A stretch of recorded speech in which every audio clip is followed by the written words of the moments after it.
My name is Nikki Patin, and I am a black poet who will not remain silent while this nation murders black people. I have a right to be angry. The poem you're about to see was filmed at Victory Gardens last week at an event called We Must Breathe, which was a collaborative effort between poets and playwrights to address the ongoing violence against black youth and black people in this country at the hands of the police and justice system. This piece is called Remain Silent.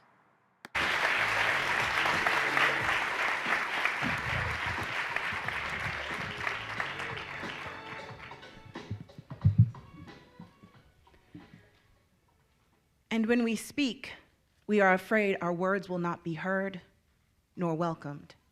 But when we are silent, we are still afraid. So it is better to speak, remembering we were never meant to survive. Audre Lorde. When it is the police, we remain silent.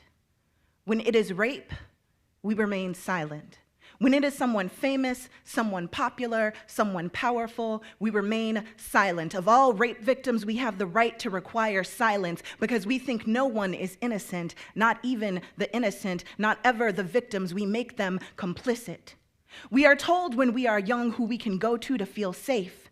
Tell the police. Tell your teacher. Tell your preacher. Who do you tell when those charged with your protection, those tasked to give you service, slide their badges over your body, shove their chalk down your throat, get you drunk on the blood of Jesus, then tell you that your silence will protect you? The numbers tell me that nothing will protect me or you, like how since 1976, 1,394 people have been executed on death row, but over 14,000 have been murdered by police. Like how sexual misconduct is the second highest form of police brutality, like how you're more likely to get raped by a cop than someone on the street, like how Oklahoma City police officer Daniel Holtzclaw can face over 32 charges of first-degree rape, forcible sodomy, and sexual battery and still get freed on bail and still get thousands in donations because him getting punished for raping black women is seen as the real injustice. Like how 51% of all sexual violence committed by police is against minors. Like how 60% of black women get raped before they turn 18. Like how every woman I know has either been raped or her sister or her mama or her daughter or her friend or her cousin or her coworker has been raped. Like how men get raped, but no one ever wants to talk about that because we don't even like to talk about women getting raped. Like how children get raped, but no one ever wants to talk about that because we don't even want to talk about anyone getting raped. Like how sex is the weapon when it comes to rape, not the actual point, because rapists hardly ever come and hardly ever close to justice, with thousands of untested rape kits languishing in basements of police stations nationwide. Why am I talking about rape when I am supposed to be talking about how we can't breathe? This PTSD takes my breath away. Takes my days, turns them into tears, takes my joys, turns them into terrors, takes and takes and takes and takes my light until I swallow darkness of silence to keep the kind of sanity that makes everyone else more comfortable than I will ever be. I have never been able to breathe. I hold my stomach in unintentionally, have held it in for decades trying to hold myself together, held it in so long that it hurts to pee, to sing, to sleep, to speak. Everyone tells me that my silence will protect me. Just like the police are supposed to protect me. Just like the church should be my sanctuary, just like schools and workshops and poetry were supposed to liberate me, but I still can't breathe. Because the movement ain't trying to get me free.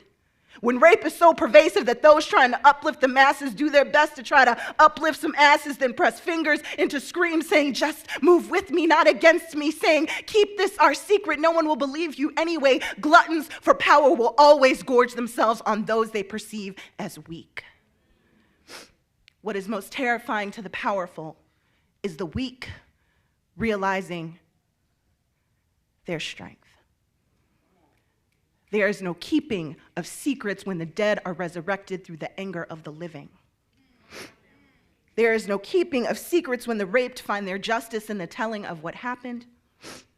There is no keeping of the secret that the system of America was built between the thighs of captured dark women, built inside the grooves of bloodied black backs, built on top of bones red and feathered with colonizing cruelty when the desecrated begin to assess the damage. Demand what was stolen be returned. Demand what was broken be repaired.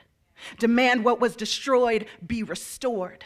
Demand what was betrayed be reconciled by the awful, searing truth. And the breath will demand its rightful place. The breath will command its rightful space to matter, to shatter this silence that will never protect us. We matter, Black Lives Matter, and so we must breathe.